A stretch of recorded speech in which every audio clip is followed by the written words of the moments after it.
There is kind of whispers around the diaspora that, you know, African immigrants or refugees are a bit are cooning out a little bit. And I'm not gonna lie, there is a little bit of cooning going on. Hi guys, welcome back to the Shannon Show. Hello if you're new. So today's video is going to be a review of this house. I hope everybody is doing as well as can be, and I really do hope everybody is being as proactive as possible in supporting the Black Lives Matter movement. And if you're still on the lookout for some resources, I've linked some in the description. Feel free to comment down below your thoughts on my commentary. I'm always up for a chat, I'm always up for a debate. And if you like this video, give it a thumbs up. And if you didn't, give it a dislike, and no hard feelings. And if you really like this video, consider subscribing to the channel and helping out your girl. So, his house. So, I think what drew me to this film was the mixing of social issues and horror. Obviously, I feel like it's been made more popular with Jordan Peele's work on Get Out. I feel like most of the time people take a realist approach to it, but if you actually dissect the subject matter and a lot of these social issues, it is rather horrific. So I think it definitely makes sense to explore the horror genre with these social issues, and I'd love to see more of them, to be honest. Whether I feel like this was a scary film, I'll get into later. But that's what I found quite interesting. And also on a personal level, my parents came to the UK from Congo as refugees and were successful at seeking asylum here. And I know that they ran into some similar issues that this couple ran into. So from a personal perspective as well, I was quite interested as well. So obviously a quick plot summary. It's about these two refugees from Sudan, Bal and Rial. They're a married couple, and I believe they're granted asylum, or they're in the process of being granted asylum in the UK. They're given social housing, but it turns out that their house is haunted. But there is some deeper issues at hand as well, which I'll get into. So I feel like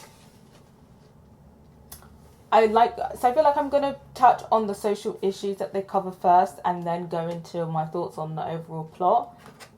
So let's just get into it. So in terms of the film, I feel like they don't really dive that deep into the refugee experience. They give us enough to work with. I wouldn't say it was shallow, but I wouldn't necessarily say it was deep either. But there is kind of glints there. And the glints that we did see, we basically saw how refugees are treated when they come into the country. They're put into a detention centre, which is basically a prison. When they're released from the detention centre, while their application for asylum is still being approved, they're out on bail. Like, they're criminals. They have conditions to these bail conditions, like they're criminals. And if they break them, then they're threatened with deportation, even though they know that they've come from these war-torn countries. And it doesn't really feel very compassionate. It's very much, we're doing this for you, take it or leave it. That's kind of the environment that the film makes it seem. And this is pretty much what it is. They're given like £74 a week. I'm not sure if that was between them or separately. I'm assuming maybe it's per household, and they were given strict instructions that they weren't allowed to do anything to make more money, which is just like, what if the £64 is not stretching? I feel like that is always just a question mark. Like, it's kind of like, you know, people say, oh, refugees come here and they don't work and they don't contribute. I mean, like, they literally are not allowed to work. So it's kind of just like, maybe you need to be talking to the government, because I'm sure a lot of refugees would like to work, because, you know, some of the allowances I'm seeing, like £74 a week for two people, potentially. I'm assuming they meant for both of them. You know, that's kind of living on scraps. And that's just, you know, if you're paying for food, electricity, stuff like that. I'm not sure if they're going to get help with that. Furniture, things like that, you know, cutlery. Those things cost money. And that's going to be cutting into the £74 a week. So the fact that refugees aren't allowed to work is a bit ridiculous to me. Despite, you know, them being given scraps, which I feel like it kind of is, refugees are pretty much given scraps. They're really grateful and they're really happy about it. You know, they're really grateful and happy about it, particularly Bol. He's pretty happy about it, and most refugees are pretty happy that they've been given asylum, even though the conditions aren't necessarily great or ideal. I mean, it's better than being in a war-torn country and possibly dying. But I think it'll definitely be like a eye-opener for some people, because it just doesn't feel very compassionate. Like, these people are humans, they've come from a war-torn country, and yet it just feels so systematic. There's like no human compassion or anything, and then the conditions are just, I feel like it's giving people the bare minimum. I don't know what the incentive is here. I feel like they just want refugees to be living in a desperate situation, or feel like this is so bad, let me just go back to my war-torn country. I really don't get the rationale behind like the scraps and the bare minimum of what we're giving refugees in the UK. But I mean, let me know what your thoughts are on all of that. And then the film also touches on the kind of treatment of refugees when they come to the country. They're kind of constantly reminded by, I think, the social worker who was assigned to them, that they need to assimilate, they need to prove that they're the good ones, they need to be nice to everyone, you know, introduce themselves to everyone and try and integrate within society. I'm coming from parents who came to the UK as refugee. I think it is ingrained within that, and even, you know, extension, the immigrant mentality, to assimilate and to prove to people who are prejudiced that you are not who they think you are. And often that means being hyper polite. That means being polite when people are being absolutely rude to you, turning the other cheek, you know, being the bigger person all of the time, thinking about how you speak, how you say things, how you carry yourself. And often with the immigrant mentality, you kind of grew up with racism as part of the deal. Racism is a part of moving to the UK, and you just kind of have to deal with it. So when I hear people say, oh, people need to stop complaining about Black Lives Matter and all of this stuff, Black Lives Matter stuff is getting annoying, just deal with it, it's, you know, encouraging weakness and stuff like that, I always just roll my eyes at it, because we've been dealing with it, but we're also allowed to complain about shit. Like, the fuck? the fuck, we've been dealing with it, but we are also allowed to complain. So I always just roll my eyes, because for me, how I've grown up is, obviously there's racism, because for me, how I've grown up is, you know, racism is just a part of the deal. But I think more in the community, people are now starting to speak up and not tolerating things as much as they were.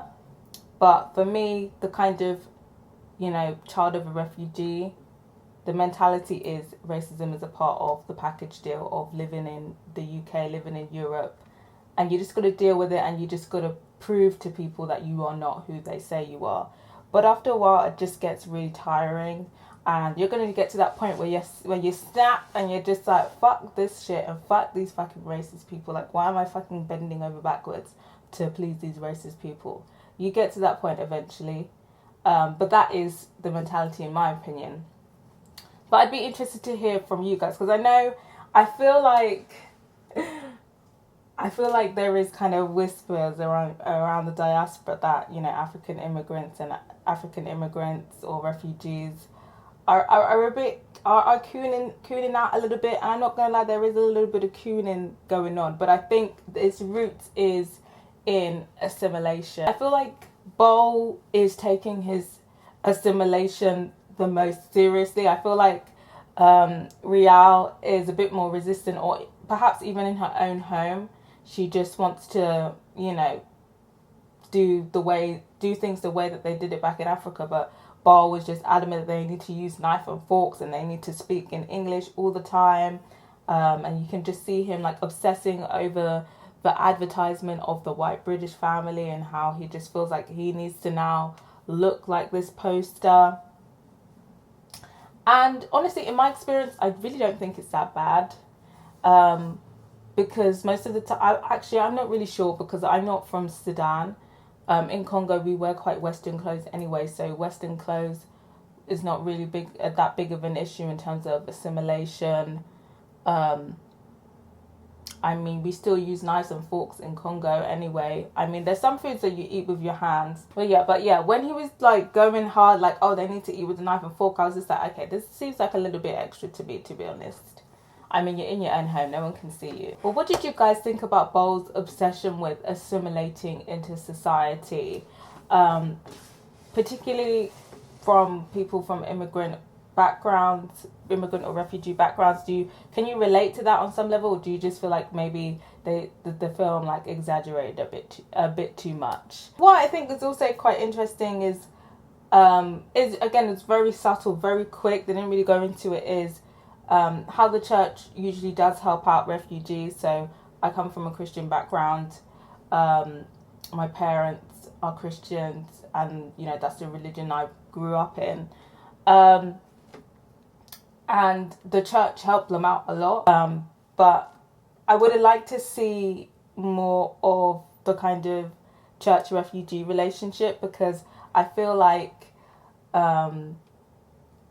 with that there is complexities as well, because what I kind of felt like in the church community, because I went to like a white church. I mean, like, I feel like there is like churches by color, like there's a white church, there's a black church. I went to a white church, and I never could put my finger on it until like one day I kind of just clocked. But I kind of always felt like they kept treating us like we were refugees. Like, I was born here, but I still kind of felt like they were treating me and my parents as refugees.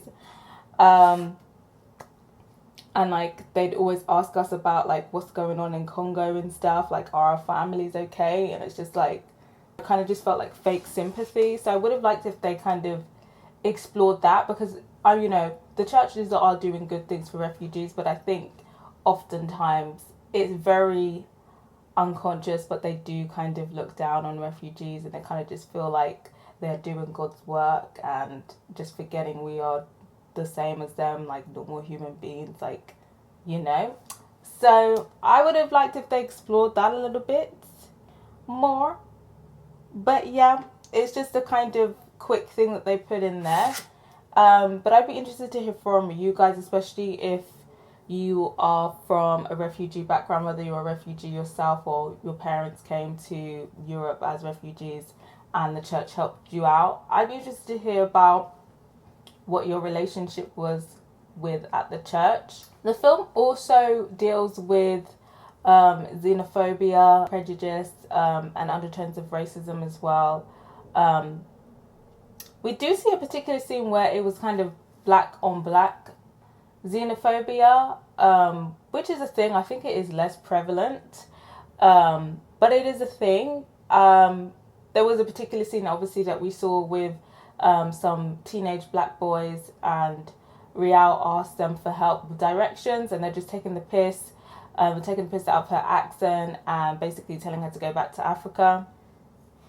And honestly, I'm not gonna lie, I kind of feel like that's unrealistic. Like, I feel like if somebody, I'm not sure if that's entirely realistic. I like to think that in real life, even the annoying black boys would help Auntie out, But at the same time, I feel like I have met that specific group of annoying boys who are just stupid and silly and would say stuff like this and would say xenophobic stuff. But I personally don't think it's that common. But I would have liked if they kind of explored the xenophobia aspect a lot more, especially when it comes to refugees, because you hear a lot of, even in the black community, you hear a lot of, some refugees are coming in here and not doing anything, not contributing to society. Like, I've even heard former refugees who are now citizens say it, and I was just kind of like, well, weren't you a refugee as well?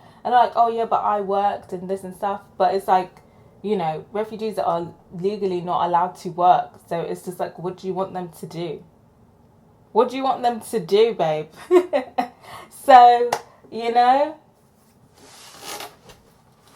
have to wait until they get, I think it's after they successfully seek asylum, they can work, I believe. But like in the process, they're not allowed to work. So I don't know what people want them to do. Like, what do you want them to do? And honestly, most of the people from refugee backgrounds that I've come across are very hardworking people and contribute a lot to society. So I just kind of feel like all of this xenophobia, I just feel like all of this xenophobia business is just a bit stupid in my opinion. And usually it's from people who are just miserable. It's pretty much the typical ones you see, you know, the dodgy neighbour, unsympathetic social workers. Like when Bol was going to complain about his housing, they just kept saying, oh, well, you've got a bigger house than me, you've got a bigger house than me. And like just basically like, oh my god, like you've got a free house and it's big, you should be grateful. Like, so what if it has a few maggots and rats in it and no electricity? Like, so what? How dare you be ungrateful? And then I think it also, another key point that it touches on, kind of separate but kind of linking in with the kind of xenophobia aspect, is that there is also like a British mentality that, you know, yeah, life might be shit, but you just have to roll with it. And, you know, the shittiness and the realness and the grittiness is going to make you the person who you are. And I think most of the time they feel like that applies to refugees or perhaps black people who are experiencing racism. And I never really get that mentality, because it's just like, so I'm meant to live a miserable, so I'm just meant to accept the misery and live through the misery, and now this misery and hard life is going to make me who I am. How does that make sense? That's just going to make me miserable. I mean, I understand what they're trying to say, but I just feel like it doesn't make any sense. And I feel like that's just such a toxic mentality. And that's why we have so many angry people angry and passive aggressive people in the UK, because nobody wants to address anything and just want to wallow in their own misery. But I think a key thing that they did really well, which I feel like they didn't even really need to go into depth about it, was the actual reality of, you know, refugees and what they are actually escaping. Because I feel like there is two narratives. There's the narrative of, okay, they are fake asylum seekers, and then there's the, okay, these are genuine asylum seekers, but like it must not be that bad. It must not be that bad, kind of thing. Like they could deal with it in their countries, kind of thing. Like why they're coming here. But shit is real, and shit is getting crazy in some of these countries. Like absolutely crazy. The violence, and a lot of these people that kind of just are confused would not be able to last a day in some of these countries that people are fleeing from. So some of the images are really shocking. Like there's one image of this person like walking down the street on fire and then just collapsing. And it was just mad. It was just like, you know, it kind of happens, but you know, you make a point to try and avoid seeing it.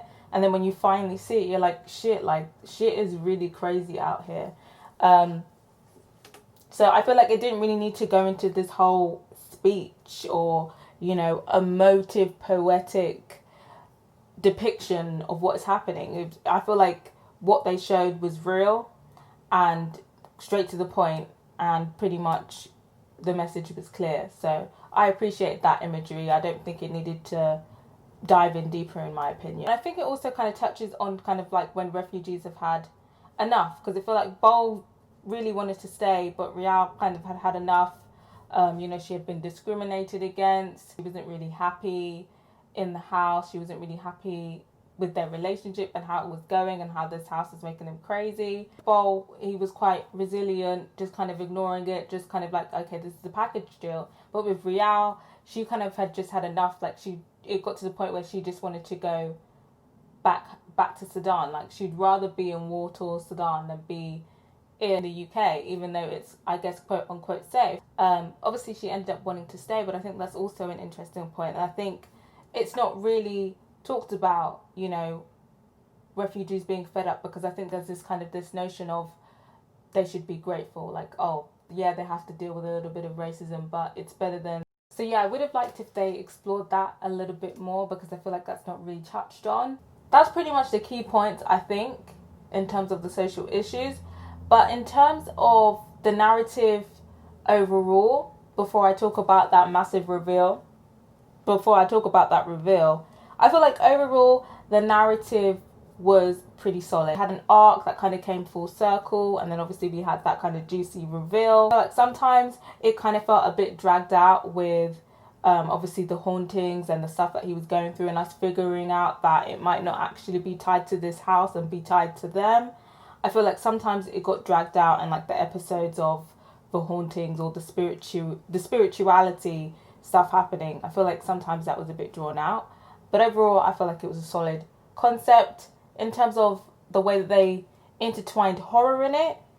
I'm not really sure if it was really that scary. I think it depends what you classify as scary, because I think a lot of it was spiritual rather than your generic horror iconography or convention. So we did get a few jumps and scares and stuff like that. But I think most of it was pretty much spiritual. And I think some people might find that scary. Like some people find like the spiritual Nollywood films scary. But I didn't really find it that scary, the spiritual stuff. I mean, maybe because I'm just like used to the concept of spirituality. But I think people who may be foreign to the concept of spirituality will probably find it scary. But for me, the spirituality bits, I personally didn't really find scary. I feel like it wrapped up pretty nicely, the film. But I'm not gonna lie, I feel like the ending was a little bit predictable. It wasn't as predictable as most films. Like you kind of saw it coming. And it did give you a bit of a journey, even though you knew what was coming. But I don't know, I feel like maybe I would have liked it constructed a bit differently, because I feel like it's kind of like, you know where you're going to arrive. Like you can see the ending basically. But it was a solid ending. I'm not mad at the ending. I just maybe would have liked a bit more excitement. But yeah, let's talk about the reveal, the key reveal. The reveal. Oh, Bo is trifling, and Rial as well, because she co-signed that shit. She co-signed it. But obviously the reveal of, because obviously at the beginning of the film we're assuming they escaped Sudan and they escaped with their daughter, but the daughter ended up drowning when they were migrating via boat. I'm guessing when they were coming into Europe. And we assumed that they lost a daughter, and that's why they were being tormented, because they felt guilty about not doing more to save their daughter. And there was a little bit of a clue when Bol started talking about he wants to start a family with Rial. And I was thinking, why would you start a family when you already had a daughter? Wouldn't you say have another child? I mean, the wording was a bit weird to me, but I just kind of didn't really think anything of it until the reveal. And we see that Bold Traveling Us stole the little girl from her mother so that they'd be able to get on one of like the last buses out of their war-torn country before like the war came to like where they were living at. So it was like basically like the last car because I feel like in war-torn countries, you kind of know when shit's going to go down. So you know, you need to get on this vehicle if you want to get away from it. And what they did is they basically just stole a random child so that they could get on it. And then when they obviously took ownership of the child, and they were probably going to, raise the child as their own if she had fortunately had made it to the UK. But obviously, I think their boat capsized, and they just kind of, Bold didn't really make an effort to save her, because it's just kind of like, collateral, my priority is me and my wife. But the wife had made a vow to protect the child, and she kind of felt guilty for it. And that's why the kind of spirit was tormenting them. But yeah, when that was revealed, I was like, Bold is trifling. Like, I just felt so bad for that mother. Like, she was running for her, like, that scene where the mother was just screaming. Imagine. That whole situation is already horrible. you horrible as it is, you know, and then your child gets stolen from you. Bo, you know what? Bo, that was just, it was horrible. It was disgusting. But at the same time, I kind of understand. Because he was desperate. Like, if he didn't steal that child, they probably might not have even made it to Europe, might not have been alive. So I kind of get it. Like, and it's just mad that he was so desperate that he took it there. But I gotta hear from you guys. Was he trifling for that, or can you understand? I think it's a bit of both for me. It's a bit of both. It's a bit of you were trifling for that, and it's a bit of I kind of understand. But it was sad. It was sad, and then the way that he just left that girl to die as well. Like, no wonder she was haunting you. Yeah, but did you guys kind of see that coming, or were you shocked? Were you shocked? I was shocked. And then, but after that, yeah, it kind of makes sense why he was going crazy. It kind of made sense why the ghosts were handing him down, because that was trifling. And did you think Rial was going to kill him, like was going to leave him to die? I didn't think she was. Like, I knew she was going to try and save him eventually. Like, I didn't buy that she was just going to leave him to die. But yeah, what did you guys think? Do you think Rial really just left Bo out here to die, or did you kind of feel like she was going to intervene eventually? I'd be interested to hear from you guys. But yeah, what did you guys think about the spirituality aspect of it? I'm not going to lie, like, I feel like with spirituality, especially African spirituality, it's just so complex. Like, different cultures have different things. But yeah, I thought it was quite interesting. I'm not sure about the look of the demon, though. I don't know. I kind of just felt like it just looked like a regular demon. Like, I'm not sure if it was like much research was done for that specific demon. But